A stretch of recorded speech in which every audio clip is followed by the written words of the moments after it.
તાજેતરમાં public account committee એણે એવું કીધેલું છે કે જીએસટી જે છે એની અંદર અમુક પ્રકારની સમસ્યાઓ જોવા મળે છે, એટલે એને ડામવા માટે, એનો સામનો કરવા માટે જીએસટી 2.0 લાવવું જોઈએ.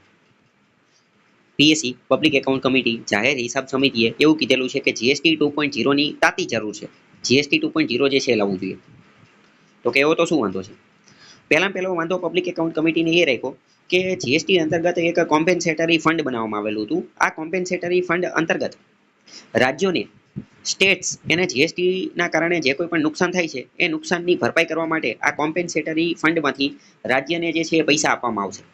પરંતુ રાજ્ય જે છે એ લોકોને આ પૈસા સમયસર મળી રહ્યા નથી, તો એ લોકો આની ફરિયાદ કરી રહ્યા છે કે આમાં ઘણું બધું ડીલે થાય છે અને પૈસા મળતા નથી.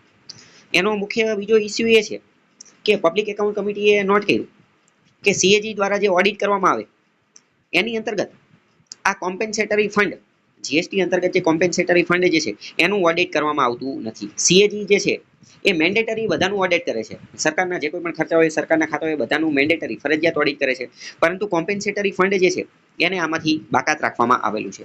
તો પીએસસી કીધું કે આનું કંઈક પહેલા તો સમાધાન લાવવું જોઈએ. આ કોમ્પેન્સેટરી ફંડ જે છે એનું સરકારે પોતાની રીતે ઇન્ટરનલી ઓડિટ કર્યું. તો ઇન્ટરનલી ઓડિટ કર્યું તો એના અંતર્ગત એમને ખબર પડી કે 2500 જેટલી ઇનકન્સિસ્ટન્સી જોવા મળેલી છે. એટલે કે 2500 જેટલા વાંધા તો એમને પોતાની રીતે ઇન્ટરનલી આંતરિક રીતે ઓડિટ કર્યું, એમાં 2500 જેટલી સમસ્યાઓ, ઇસ્યુ જે છે એ જોવા મળેલી છે. અને કોમ્પેન્સેટરી ફંડની અંદર આ 30,000 કરોડ જેટલા રૂપિયા પડેલા છે.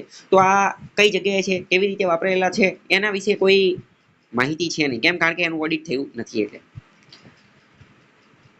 બીજું એ કે જ્યારે જીએસટી જે છે, જીએસટીનું લાયસન્સ કોઈને આપવાનું હોય અને એનું કેન્સલેશન કરવાનું હોય, માની લો કે કોઈ જીએસટી માટે અરજી કરી અને એ જીએસટી એને નથી મળવા પાત્ર, રદ કર્યું, તો એને નોટિસ કેવું કંઈક દેવાનું હોય. નોટિસ તો દેવી પડે ને, સો કોસ નોટિસ તો આપવી પડે. પરંતુ પબ્લિક એકાઉન્ટ કમિટીએ પોતાના રિપોર્ટમાં જાણ્યું કે 15,000 જેટલા લોકોએ અરજી કરી હતી જીએસટીના કેન્સલેશન માટે, જીએસટી માટે અરજી કરી હતી, અને 15,000 લોકો જે છે એનું 15,000નું લાયસન્સ કેન્સલ કરી નાખ્યું, એનું રજીસ્ટ્રેશન જે છે એની અરજી નામંજૂર કરી. પરંતુ એમાંથી 15,000માંથી 6,000 એવા હતા કે જેને સો કોઝ નોટિસ પણ આપવામાં નથી આવી, અને એમની મતે એમની જે અરજી પ્રક્રિયા, એપ્લિકેશન ફોર્મ જે છે એ રિજેક્ટ કરીને.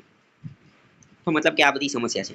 બીજું જીએસટીના રિફંડના બારામાં, જીએસટીના રજીસ્ટ્રેશનના બારામાં કોમ્પ્લાયન્સ લાવવાની જરૂર છે. તો પબ્લિક એકાઉન્ટ કમિટીનું એવું કહેવાની જરૂર છે, એવું કહેવાનું થાય છે કે જીએસટી 2.0 લાવવાની જરૂર છે કે જેના અંતર્ગત વધુમાં વધુ કોમ્પ્લાયન્સ હોય, સિમ્પ્લિફિકેશન હોય, ઇઝ ઓફ ડુઈંગ બિઝનેસ હોય.